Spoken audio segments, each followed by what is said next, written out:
जालन्यात धारदार शस्त्राने वार करत तरुणाचा निर्घृण खून. खुनाच्या घटनेने जालना शहर पुन्हा हादरले. सदर बाजार पोलिसांकडून घटनेचा तपास सुरू. जालन्यात धारदार शस्त्राने वार करत एकाचा निर्घृणपणे खून करण्यात आला आहे.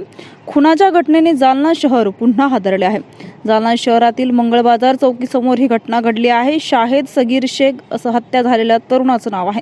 काल रात्री 2 वाजेच्या सुमारास ही घटना घडली आहे. जुन्या वादातून शाहेद शेख याच्यावर एकाने धारदार शस्त्राने वार केला. या घटनेत गंभीर जखमी झालेला शाहेद याचा दुर्दैवी मृत्यू झाला आहे. दरम्यान घटनेची माहिती मिळताच सदर बाजार पोलिसांनी घटनास्थळी धाव घेत पुढील तपास सुरू केला आहे. जुन्या वादातून ही हत्या झाल्याची माहिती समोर येत आहे. सदर बाजार पोलिसांकडून या घटनेचा तपास सुरू करण्यात आला असून या प्रकरणातील आरोपीला पोलिसांनी ताब्यात घेतल्याची माहिती समोर येत आहे. दरम्यान शहरात मध्यरात्री घडलेल्या या खुनाच्या घटनेने जालना शहर पुन्हा एकदा हादरले असून शहरातील कायदा व सुव्यवस्थेचा प्रश्न पुन्हा एकदा ऐरणीवर आला आहे.